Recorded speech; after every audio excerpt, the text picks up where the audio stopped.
such a packed house, although I suppose the words Hitler and secret and bankers do draw in an audience. So the book that is kind of, we're taking as the focus of this panel, which Adam has a well-worn copy of here, is, it came out, what, about? In 1997, All and right. then was reprinted in 1998. So it goes back a ways, but I suppose the presence of all of you here is a testimony to the enduring interest in this subject. So I thought what we'd do here was to try to start at the beginning and have Adam talk through a little bit the sort of origin and process of writing this book and the story that it tells. So why don't we start, Adam, with Switzerland and Germany sort of on the eve of World War II. What was the sort of state of relations between the two countries at that point in time?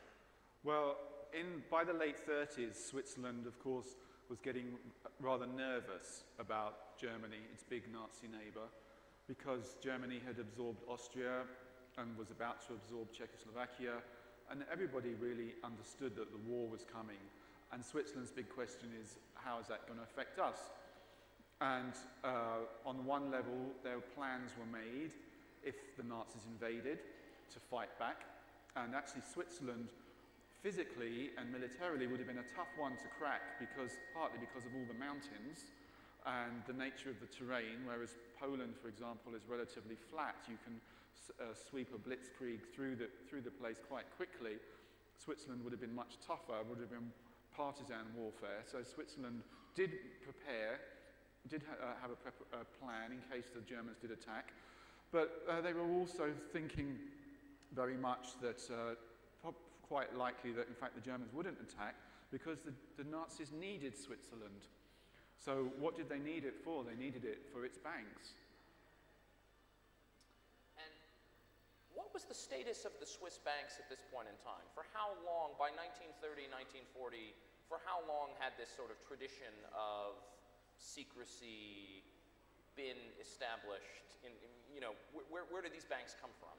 Well, the Swiss banking tradition of secrecy goes back, a long way to kind of the establishment of the Swiss banking system. I mean, that's always been its appeal, this very strong emphasis on confidentiality, that you can put your money with us and your money will be safe, and we won't tell anyone about it. So when we're looking at the Swiss banks in the Holocaust, as I understand it, there are sort of two parallel scandals, so to speak. One of them is the fate of Jewish assets that remained in these banks, and I think maybe we'll come to that second because that's really a post-war matter. But what you're referring to in terms of the Swiss confidence that they wouldn't be invaded by the Germans is the idea that the Swiss banks were integral to German war funding. Can you explain how that worked and why Switzerland in particular was so essential for this? Well, there was different times. I would say in the late 30s, before the war started and when the war first started, there was still nervousness that Germany might invade. But then what happened was, as Germany invaded the countries such as Belgium and Holland and took over France, in each case it took the national gold reserves of those countries, and a good part of those were sent to Switzerland, where some of them ended up in the Swiss National Bank, and some of them ended up in Swiss private banks. So it became clear that Switzerland was much more used to the Nazis as a banking operation than just adding another sliver of territory. And I think part of my question here is, what was the need for, right, if you were the Germans, you're seizing this gold from the countries, the treasuries of the countries you're invading, why do you need to put it in a Swiss bank? Well, right? that's a good question. Laundered? What's going on there? Why not put it in your own German bank? Why not put it in an American bank? Well, firstly, you couldn't get it into an American bank because American banks were closed. Even before America entered the Second World War in December 1941, I can't remember exactly when it was passed, but it was forbidden to be doing business with the Nazis.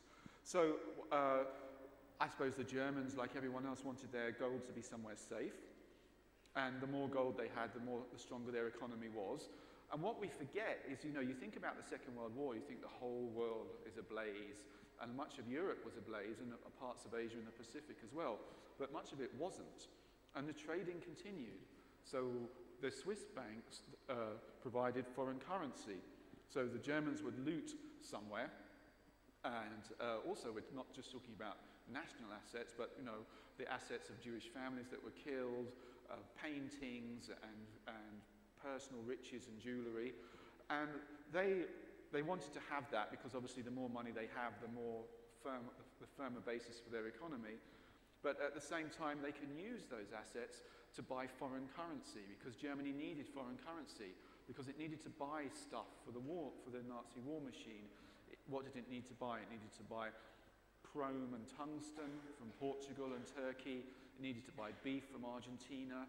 And maybe for a part of the Germans, even in the leadership, they're thinking, especially by the middle of the war, after Stalingrad, actually this might not turn out so well, and maybe we don't want all our money to be in Reichsmarks, because what if there's no Reich? The Reichsmark was the Nazi currency, but if there is no Reich, then they're going to need their assets to be held in some other currency or some other tangible form, and the Swiss banks were always there to help provide that. Now, during the war, to what extent were the Allied governments aware of the role, right? The Swiss are ostensibly neutral. I think there's a line that you quote as someone having said that 6 days a week the Swiss worked for Nazi Germany, and on the 7th day they prayed for an Allied victory. Yes. Yeah. So if you're Winston Churchill, or you're the Brits or the French or the Americans, are you aware that the Swiss banks are doing this? And if so, are you on the phone to Switzerland saying, hey guys, maybe cut it out? What's the... No, you're not on the phone saying cut it out, and for a reason I'll tell you in a minute, but they are very well aware. When I started writing the book, which Hitler's Secret Bankers, which unfortunately it's out of print now, but there are still second-hand copies floating around. And I think when word reaches publishers, if the audience that has come in here, absolutely, we may soon find a reissued copy in India. Yeah, and I may actually I believe I own the copyright again, so I could reissue it myself. But that's by the by. But the Allies, to answer the first part of your question, they knew really, really well what the banks were up to, because I wrote this book on the basis of a magazine article. Back in 1997, the story broke that the Holocaust survivors and their descendants were trying to get the monies out of the Swiss banks that had been deposited there in the 1930s. And the Swiss banks were saying, no, we won't give it to you, or we won't give it to you if you're the grandson of someone from Germany or France or whatever who put the money in, because you have to prove that they're dead. And they would say, well, look, unfortunately my grandfather was killed in Auschwitz, and they weren't issuing death certificates in Auschwitz, but he is dead. And they said, we don't care, we're not giving you the money. So this turned into a big, big scandal when I wrote an article about that. And then it became clear that there was usually when there's a scandal like that, a small scandal, well not small, but a kind of medium-sized scandal breaks in the news. Once you start digging, there's a lot more behind it. And then I realized there's a whole backstory here about wholesale Swiss economic collaboration with the Nazis, which led to the book. But to get back to Jonathan's question, the Allies, especially the Americans, had an incredible intelligence operation. They knew really, really well what the Swiss banks were doing with their trading with the Germans, and also, of course, their trading out of Switzerland to Germany, and also to the subsidiary banks in America and the subsidiary banks in France. They had incredible intelligence, and it's interesting now, especially when you look at all the fuss about the National Security Agency and all the revelations about what they know. Believe me, before the internet decades before it was invented, America had a really good idea of how money was moving around the world during the Second World War. And these documents, people said, how are you going to do this book? Because the Swiss banks won't talk to you. And how are you going to get the information? And I got the information from the US National Archives, because various Jewish organizations did wholesale applications under the Freedom of Information Act. And America said, sure, you can, in America the onus is to say why it can't be declassified and released generally rather than the other way around. And there was no reason not to release this information. And I was handed like a pile of documents like this of incredible detail, like talking about this bank sent this much here and that much there, and this company is a front company and that one is a front company. So the information was very well known in the West, which leads to the second point of your question as to why the Allies didn't try and stop it. Well, they did. I think they were unhappy about this, especially with the way that so much gold was being looted from countries invaded by the Nazis and deposited in Swiss banks. And after a while, it stopped. I think by 43 or 44, it stopped. The political pressure was put on Switzerland. And again, the thing changes. It's much more profitable and trouble-free, essentially, to trade with the Nazis in Switzerland 40, 41, because they look like they're going to win. But 43, 44, it's pretty clear that they're probably not going to win. And the Allies say, actually, Europe's going to be reconstructed. There'll be a new economy. And if you want to be part of that, you need to stop this. So there was a switch in position according to the progress of the war. So the Allies felt early in the war they didn't have leverage with Switzerland to say, stop this. Not so much in the early stages of the war. Now, to what extent is it the case, various people have proposed over the years that had the Swiss not played this role as kind of the bank of last resort for the Nazis, the war would have come to a stop much sooner. When you were looking at the book, is any of this stuff really true? Are the Swiss complicit in, I want to come in a second to the question of whether this was government policy, but did the banks prolong the war, or would Hitler have done his thing regardless of the collaboration with these banks? It's very hard to answer that question. The past hypothetical is a very tricky tense to go into. But I think it's very clear we can say that the Swiss banks were a very important bastion of Nazi economic policy, because it was the Swiss banks that provided somewhere for the looted Nazi gold to go and to be used. Because to go back to your other question is, sure, we've got all this gold, what are we going to do with it? In itself, it doesn't help that much. It has to be used. And to do that, it has to be brought into the financial system, which is one of the interesting things about the book. It shows how the financial system keeps functioning. The channels stay open, even during a global war.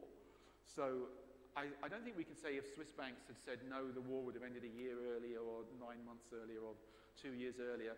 But I think it would have been a major blow to the Nazis if they hadn't had this incredible cooperation from the Swiss banks. So I assume in the course of your research, and we'll kind of come in a bit to the more recent book you've written about another Swiss bank, what has the relationship been historically between the banks and the Swiss government, right?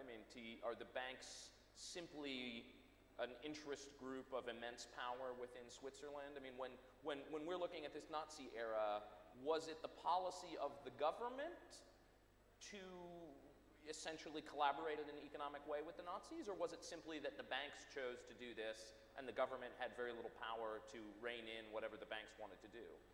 I don't think the government had any problem with it at all, and one of the factors in that is that some of the Nazi looted gold was handled by the Swiss National Bank, which is the state bank of Switzerland. So if the government had an issue with this, it surely would have stopped that. But Switzerland is a small country, just 8 million people, with a very small elite, who back then were even more probably interweaved than they are now. Between there's a thin divide between finance and power and politics in most countries, but in Switzerland, where the banking system is so much of a mainstay of the economy, it's probably even thinner. So there was no way that the banks didn't have the kind of approval of the government for this policy. And has that changed over the years? Or do you think, I was going to ask you if writing this book made you an unpopular man in Switzerland. Or are they simply immune to criticism of Swiss banking? Well, it was very interesting at first. They would just brush the whole thing off. Some of the Jewish organizations told me when they were to go back to what were called the Holocaust asset accounts, the accounts holding the assets of people who died in the Holocaust. Jewish organizations went to Switzerland to talk to the bankers to say, look, can you release this money? We're not talking about incredible hundreds of billions of dollars. These were like family accounts with, would have been sizable sums after 70 years of interest, but we're not talking about like state level debts here or whatever. And they said at first, as the pressure built, the way they were received steadily changed. To start with, they were kind of met virtually standing in the lobby of the hotel and dismissed after 10 minutes. Then as the pressure built on the Swiss, and there was more and more publicity, then they would get, to sit down in the corner and have a cup of coffee. And then eventually, after a year or two, because this scandal erupted and was closed quite fast in about a year and a half, they had a proper meeting and they were taken seriously. But it was very clear that the Swiss were only responding to them as the pressure built on them. And the big change was done by an American senator in New York called Senator D'Amato. Senator D'Amato told the Swiss, or rather, if I can remember properly, he was running the Senate Banking Committee, and the Senate Banking Committee said basically to Switzerland publicly and privately, you sort this out or we'll sanction your banks in America. And then suddenly all the doors opened and there was something like $1 billion was found to compensate for these lost accounts, and it was all wrapped up very quickly. So at the time that I'm curious about, you mentioned that you got into this when you first wrote a newspaper article or a magazine article. What, in your view, was not known that you were able to put into, how did our knowledge of what was going on change between when before you started the book and when you were done? What are the major things that were not previously known to have been done by these Swiss banks? I think it was the scale of it. It was the scale of it, that it was kind of state sanctioned, and that it was so massive. I mean, like I said, the story started with the Holocaust accounts, but that's essentially a kind of solvable issue, as it was indeed solved more or less, although there was still a lot of arguments over the level and type of compensation. But there was a huge backstory of the Swiss banks themselves and the wholesale economic collaboration of Switzerland with Nazi Germany. And do you think, have the Swiss made amends for this? I mean, has there been a big public apology? Is there a sense that they had that, I can remember at around the time your book came out, there were a couple of other books that were also written on the subject, and you had these hearings taking place in Washington, I think. Yes. And a lot of pressure, particularly related to these Holocaust accounts. Yeah.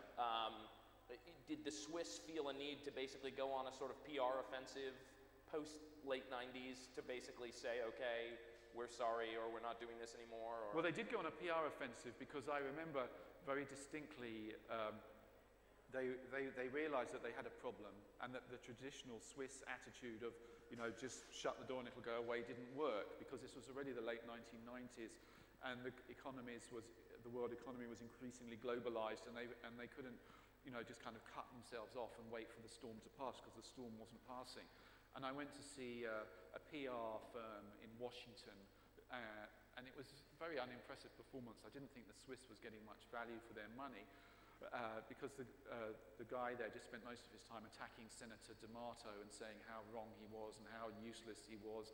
And I remember he was very sneery and saying, oh yes, Senator D'Amato, they call him Senator Pothole, because he's only concerned with fixing potholes. Well, actually, if you're a senator and there's a big pothole in your constituency, you want it fixed anyway. But they realized that they were on a losing thing here, but they didn't really quite know how to handle it.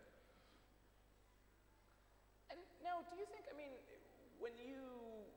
thinking about doing the research for a book like this and getting pretty deep into the world of Swiss banking, of secret accounts, of this, you sort of, do you find you have to wade through a lot of conspiracy theories and a lot of separating myth from reality in terms of how these narratives have come into being? Not really, because, like I said, most of the information was there in the American declassified documents. They were the bulk, the spine of the book, where I got most of the material from. And I did go to Switzerland as well, and I did have some interviews at the banks. They weren't particularly enlightening, but obviously I have to put their point of view into the book.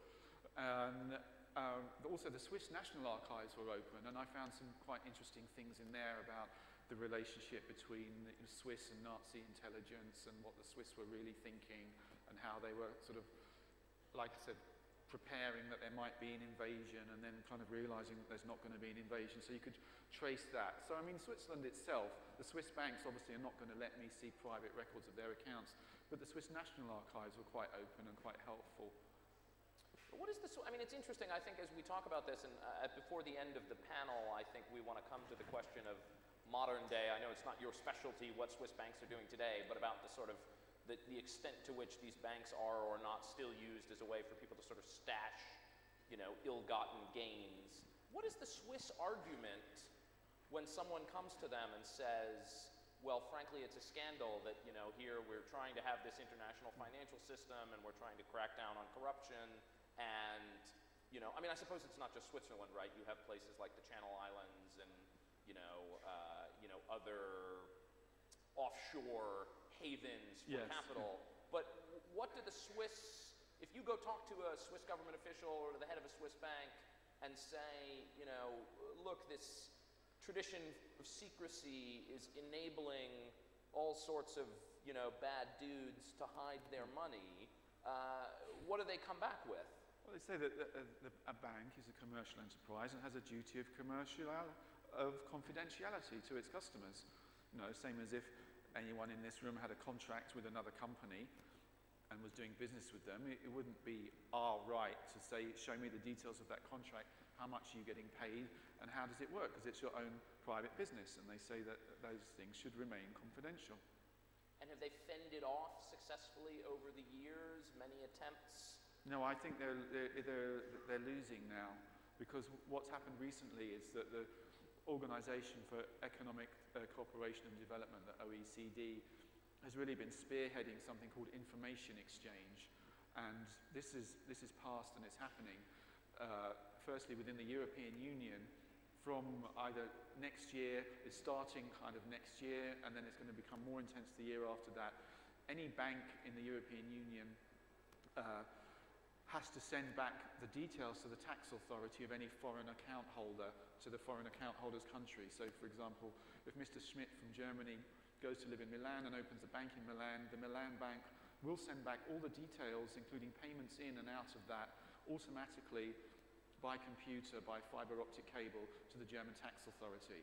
So I don't think that anyone in Germany is going to be checking all of these accounts manually, because it wouldn't be physically possible. But if he's somehow, the fictional Mr. Schmidt is flagged, everything will be there, and there's no way around that. And Switzerland's joining that probably a year or two later than the rest of the European Union. So after the dynamic is for more openness and more sharing of information, which the Swiss are very unhappy about. But I think they've been told that if you don't join in this, we'll cut you out of the global financial system. So they have no choice, really. So I want to talk a bit, this is a book that looks at what's happening in World War II. You've written a more recent book called Tower of Basel, which is about another Swiss bank, although it's not a bank in the traditional sense, I think, that most people understand it. This is the Bank of International Settlements. Was Bank for International Settlements? The Bank for International Settlements. So can you talk a little bit about what this is? I'm going to guess, maybe we could have a show of hands. Does anyone in the audience even know what the Bank for International Settlements is? There we are. So it's a very secret bank. Can you walk through, first of all, what is this thing? Why is it so important? And how you ended up, you've written about a number of different things. You've written about the city of Jaffa. You've written about the United Nations. You've written a series of thrillers. How have you written 2 books about Switzerland-based banks? Well, there's a chapter in Hitler's Secret Bankers about the Bank for International Settlements. And the BIS was set up in 1930 as part of the settlement for the First World War. And the BIS was set up to handle German reparations payments. The idea was that Germany would have to pay for its role in the First World War, would have to pay the countries that it had invaded. So to do that, they need a bank. So they set the BIS up to do that. But what interested me was that during this, the BIS is not just a bank, it's an international organization founded by international treaty. So it has the same legal status as, for example, the United Nations or the IMF or the World Bank. But it is a commercial bank. It's the bank for central banks. A central bank is the national bank of a country, like the Federal Reserve or the National Bank of India or the Bank of England. Now they trade and hold their reserves, some of them, in the BIS. And so this goes back to something I talked about earlier about how all sides, including the Allies, wanted the channels to be kept open. So during the Second World War, the BIS, as a Swiss bank, also accepted some looted Nazi gold and did foreign exchange transactions for the Third Reich. It wasn't a huge player in that, but it did do some of it. But what's interesting about the BIS is that the manager at the time was American, a man called Thomas McKittrick. His deputy was a German member of the Nazi Party. There was also French, British, and Italian nationals and Japanese nationals all working there. So you can imagine these people are from countries which are at war. They're in Basel, which is right on the border with France. They could hear the shell fire sometimes, the fighting. They're not up on a mountain in the middle of Switzerland. And all through the time, the Second World War, the BIS kept in business and kept trading. So I thought this was absolutely fascinating. And I looked at the BIS and the Nazi gold here and hit the secret bankers. But then 2 years ago, or 1 year ago, it came out in paperback. I wrote a book called Tower of Basel, which is specifically about the BIS, because the BIS still exists today, not in the same building, but in more or less the same place. And it's still the bank for central banks.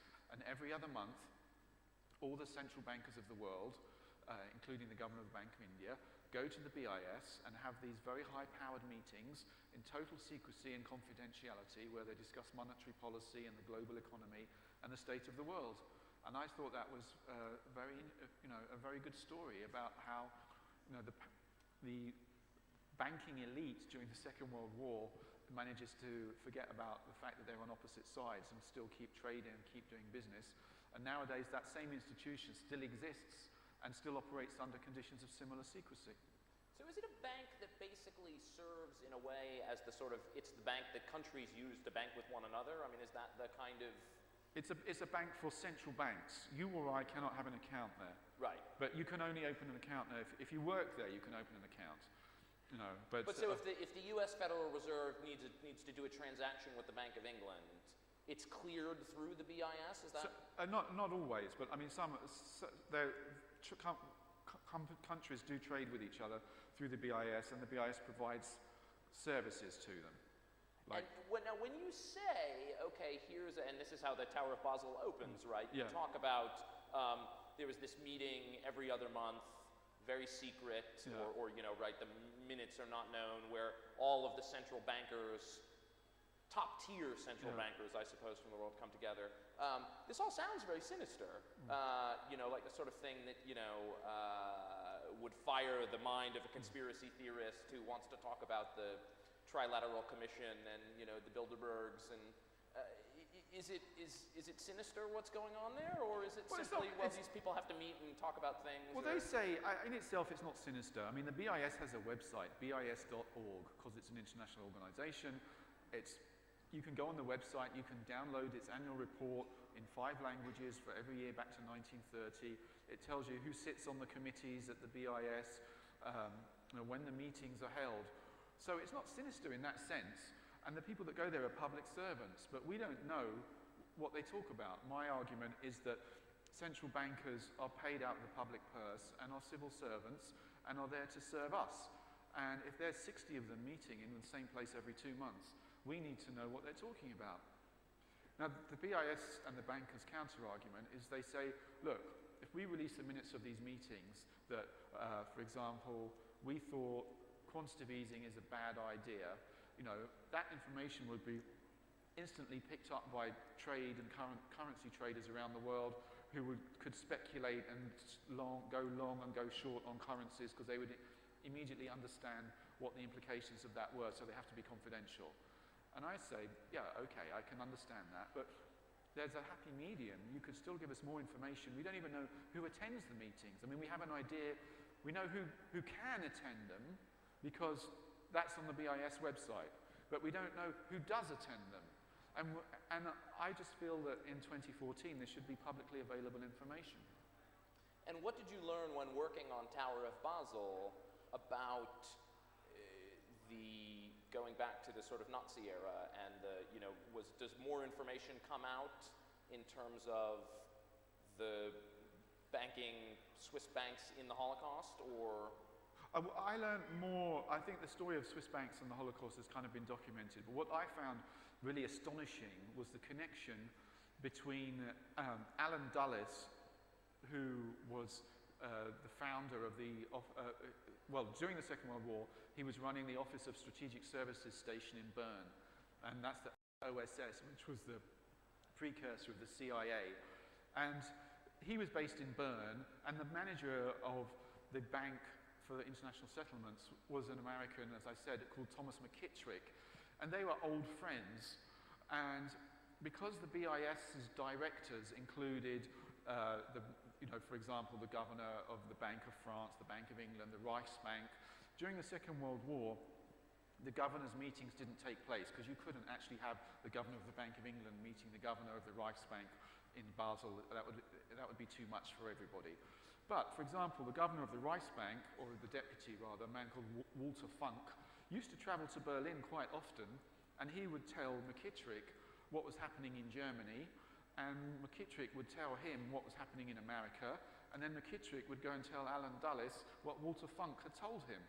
So it was quite astonishing, really, that these personal connections were so close, all running through the BIS, that the head of American intelligence in Switzerland is friends with a man who's having regular chats with the head of the Nazi Reichsbank. Now, you could say that, I'm not saying that's necessarily bad, because it's Dulles' job to get that information.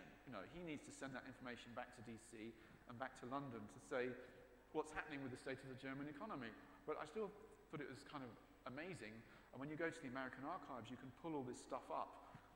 You just turn up at the American archives in Washington and ask for Dulles' telegrams from Bern for a certain time, and they bring them all out to you, and you can read them, and you think, wow, this really, these crinkly old bits of paper, you can feel the history in your fingers. As someone now who's done 2 books on banks, what do you think, is there a big insight that you now have into the sort of the workings of the international financial system? Is it, a kind, it's interesting when you're talking about the BIS and payments during World War II, this idea of, ultimately this system has to keep running, right? There's a sense that, whatever the agenda or interests of any particular country, even during a war, even enemies in wartime share, in a way, the desire to keep the system flowing. And I think something we've seen in recent years, particularly look at a case like Iran, is the power of cutting someone off from their access. So you've dug much more deeply than most people into elements of this international financial system. Do you have any sort of insights into what makes it tick, or maybe more to the point, why it matters for people to understand, how it works?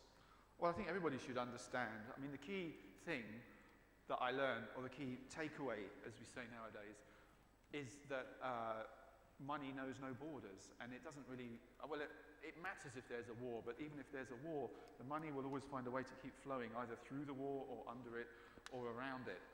And that's because it's in both sides, even as they're fighting the war. This is what I realized and was kind of shocking, because being British, brought up on the Second World War, as this great moral quest against unfathomable evil, which indeed it was. But the idea is that even so, some people have got one eye on the future and are thinking, actually, we're going to have to be trading with these guys again. We're going to have to be doing business with Germany, and we're going to have to rebuild the German economy, so there's no point completely destroying all of their financial setup. It's kind of shocking. On one level it makes sense, but on another level you think people are dying here, while these meetings are going on in Basel, these cozy meetings. People a few hundred yards away, literally just on the other side of the border, are fighting and dying, whereas these guys they just care about keeping the money moving. So it's like the first thing they tell you as a journalist when you start to do anything investigative. I think actually it was even in the Watergate. Follow the money. Follow the money. Yeah. Follow the money. Follow the money, and that will tell you who benefits, and that will tell you how it's all working. So I want to ask you. You work as a journalist now. You're based in Central Europe. This is your sort of area of you live in Hungary. Yes. How do you balance your? Now you're writing thrillers as well. You sort of wear 3 hats. You've written books of history.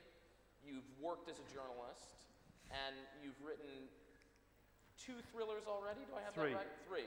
I thought there were 2 and a third one to come. No, 3. 3 and a 4th to come. And a 4th to come. How do you sort of perform these different roles? I mean, what is it like as a journalist to sort of take off the journalist hat and put on the historian hat? Or do you think that there's real overlap between these two? Do you feel like you work differently when you're writing a work of history? I find that the journalistic and historical work I do can be very good inspiration for thrillers. For example, when I wrote Hitler's Secret Bankers, I was given a document called the Red House Report, which was a report by a French intelligence agent who had been which had passed on to American intelligence and which was subsequently declassified. And it was about a meeting of Nazi industrialists in 1944, where they laid out the plan for how they were going to ensure the German economic domination of Europe after the end of the war. And I thought, wow, that's, that it can't really be proved, but I thought, what a great sort of inspiration for a thriller. So the meeting in that document took place in Strasbourg in a hotel called La Maison Rouge, so it's known as the Red House Report. It's quite famous, it's on the internet. You can even find it to download. And that has, of course, given rise to any number of conspiracy theories. But I thought, okay, in the Hitler Secret Bankers, I just said, here it is. I don't know if this came true or not, but I thought this is a great basis for a thriller. So I moved that meeting to a hotel in Budapest and wrote a thriller around it, my first thriller called The Budapest Protocol, which was really liberating because I could just let my imagination really run wild, and I didn't have to worry about, checking the provenance of the document or anything like that.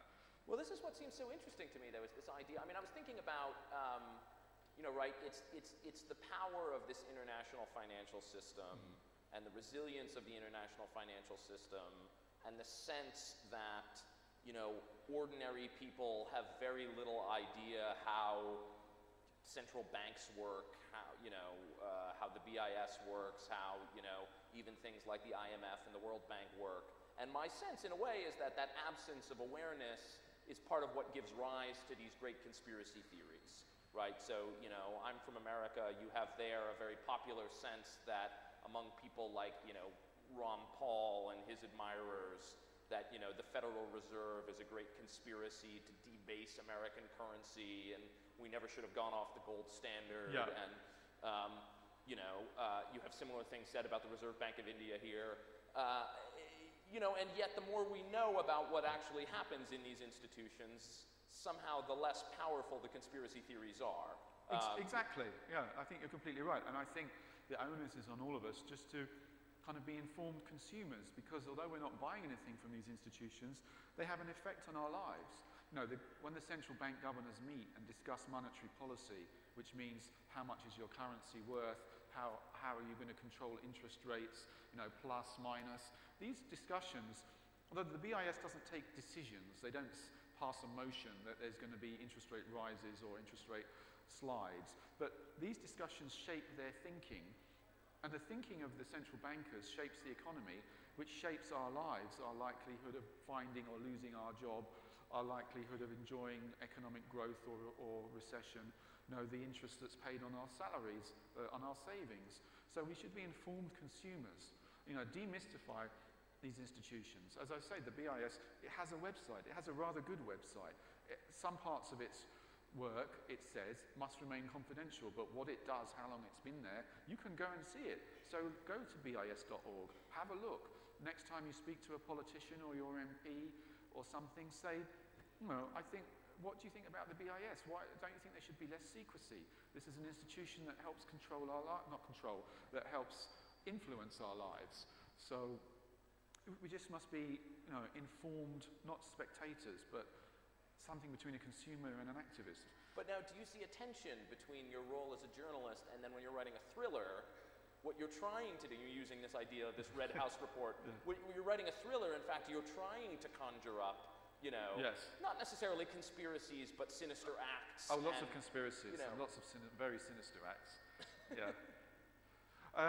Not really, because I think it's pretty clear. I mean, no one ever said, I've never seen a review that said, we can't take this guy seriously anymore as a non-fiction writer because he's writing conspiracy thrillers. I mean, it's clearly labelled work of fiction, thriller, no.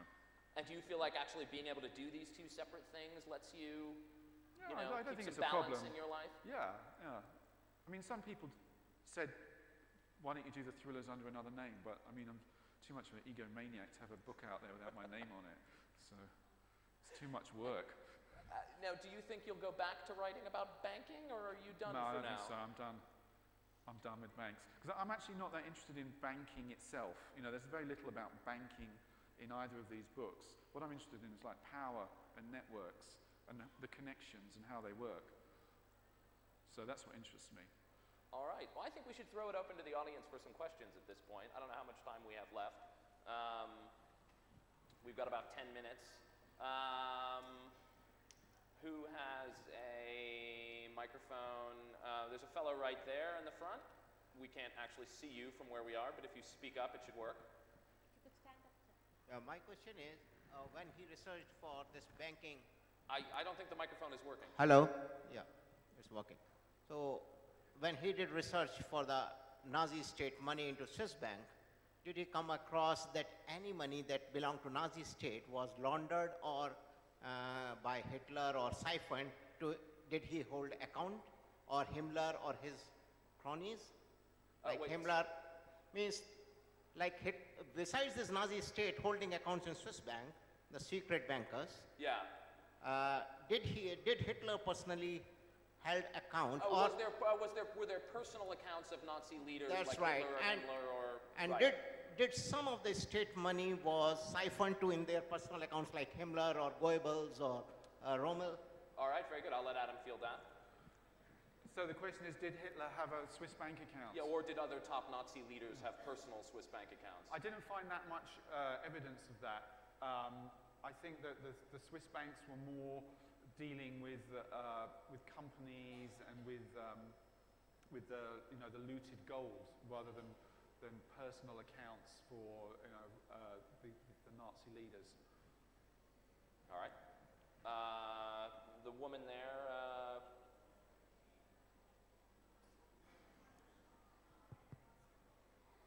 So my question is about conspiracy theory that we hear very often about how neo-Nazis are stashing up money in all these havens like say Cayman Island or Bahamas or maybe Switzerland and all. Do you find there's any plausibility in a theory like that? And if you feel that there is plausibility, then is there some changes that we could make in the banking industry as such all over the world to bring in some accountability? So you're asking generally about offshore banking.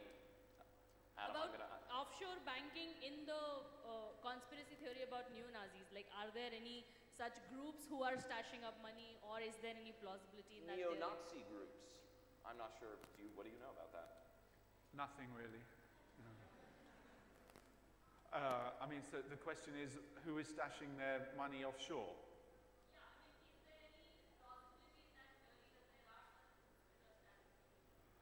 It's very hard to find out who exactly is stashing their money offshore because of the banking confidentiality. So, yeah, I don't really know. Any other questions? There's a fellow right there. The banking system in Europe, I believe, has been dominated since the medieval times by some Jewish families.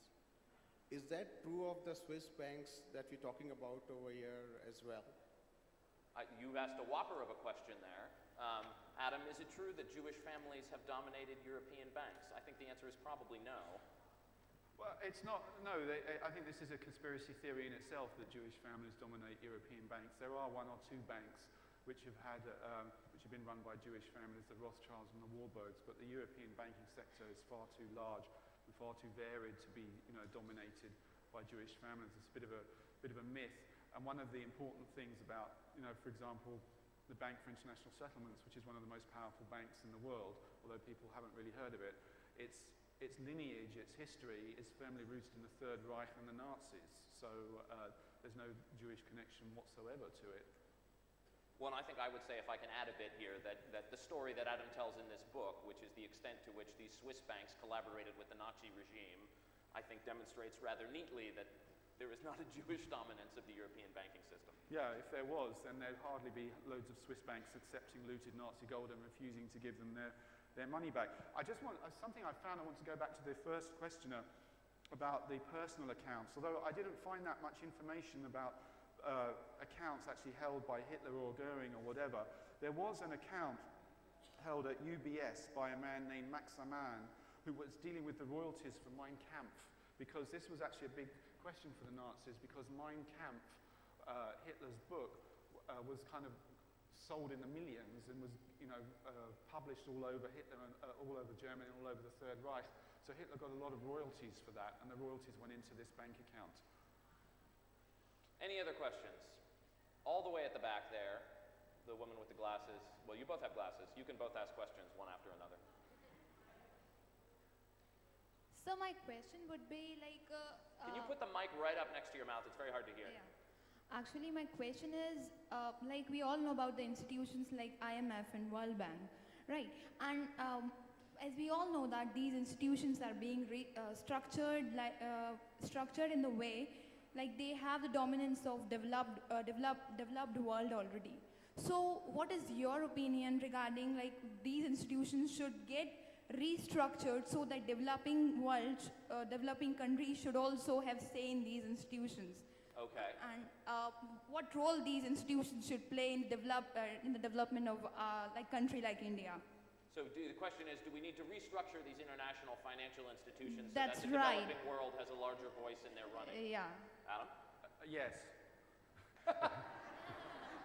I think that's for sure, but I can talk a bit about the BIS rather than, there's a very long and ongoing argument about, the role and power of the International Monetary Fund, for example, because the IMF is the one that actually organises the loans and the bailout. The BIS doesn't really organise loans or bailouts or austerity packages.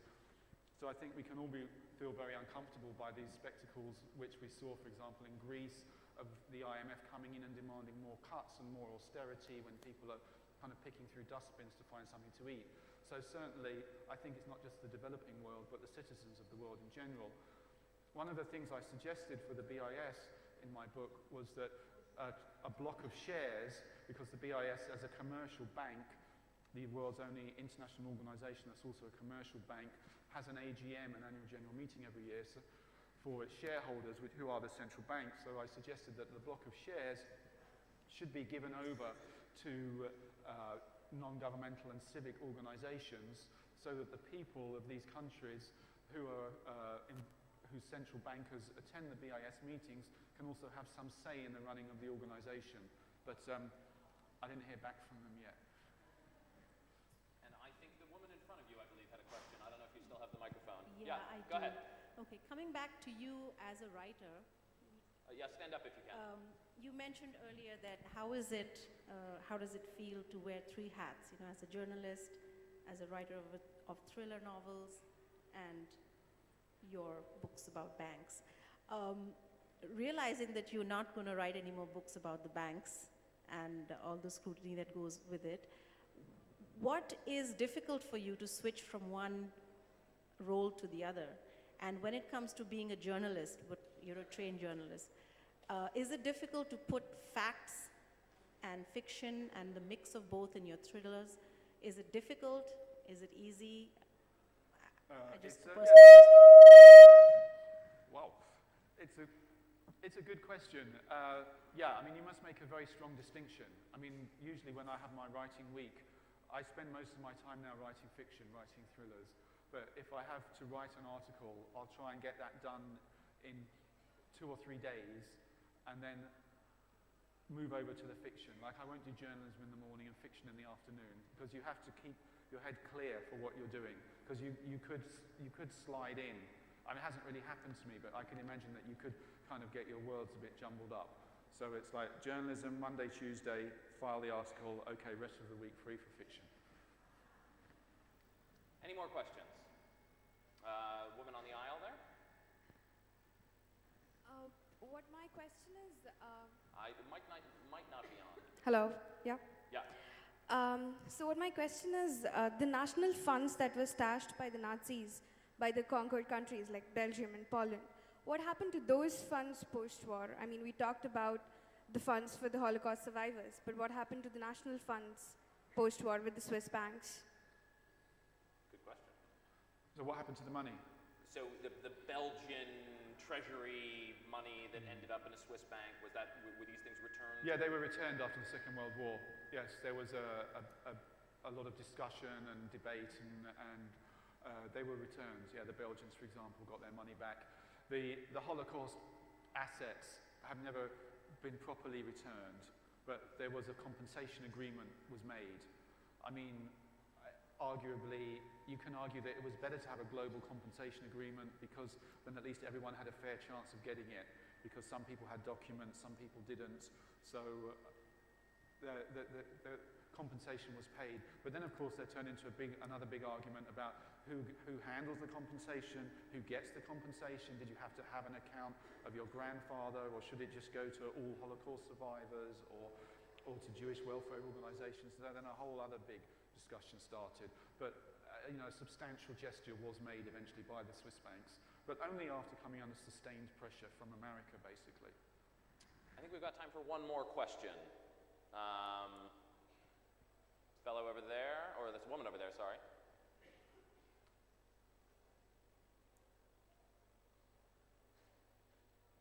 Thank you. Can you hear me? No. No. Okay. It's not a question, it's more of a comment which I would like to place before you, Adam. I see you said Hitler's secret bankers. I think India now has a very big interest in Swiss bank, if you have been following the reports recently. So it's moved from 97 to 2015 into maybe a new book coming up from you, India's Secret Bankers. That would help the new government a lot. But that was on a lighter note. The banking sector, you said you're losing interest. I think it's diversifying. And there are a lot of ethical issues which will come. So I'll request you keep writing, because stem cell banking is something which is coming up in a huge way. And there are going to be lots of ethical issues, because I'm a doctor and I know all the ethical issues associated with stem cell banking. But my comment is, when we talk about banking, it's the main financial resources management, which is the crux which rolls the entire world, the economy, all the activities. And there are two kind of people, I believe, forces, rather to say, good forces and bad forces working in this world. They have been and now also predominantly working. And banking sector is the one which is essential and very crucial for both these forces to work and sustain their activities. So I believe it is very essential that there should be something like ethical banking or banking norms or banking ethics which people in the banking sector should start thinking about, rather than taking a firm and saying it's confidentiality, we don't release the names of our clients. No, let me see if I can rephrase that into something like a question, which would be, is there a movement afoot for tighter ethics in the banking industry? Is there anything that could be done? Is the focus on ethics in banking itself important, or is that a misguided way to look at a commercial enterprise? No, I think it's always important to look at the ethics of any enterprise, whether it's commercial or legal or political or whatever. And I think clearly there's just globally, there's demands for greater transparency and accountability in all kinds of institutions. And the banks are doing that, and they're responding to that. I mean, one example is this exchange of information, which I talked about, that within the European Union and Switzerland, that they're going to have to send that information back. And I know that the so-called black money in India is a big question here. And I saw that the Indian finance minister recently met his Swiss counterpart, presumably to talk about that and other issues as well. And I mean, India could follow America's example here. America has passed a law which came in last July called the Foreign Account Tax Compliance Act. And that is similar to exchange of information, but what that means is that any American with an account anywhere in the world, including Switzerland, at a certain bank, that bank is obliged to send back all the details of that American account holder to the American authorities. And if they don't, then a withholding tax will be imposed on that bank's transactions. So that the Swiss bankers really howled and complained a lot about that, but there's nothing they can do about it. So perhaps an Indian similar version of that could quite quickly sort out the problem of the so-called black money. All right, everyone, thank you so much for coming. Adam, I think maybe signing some of his other books. And enjoy the rest of your festival. We wish to thank our speakers, LeBor and Jonathan Shainin. Thank you very much once again.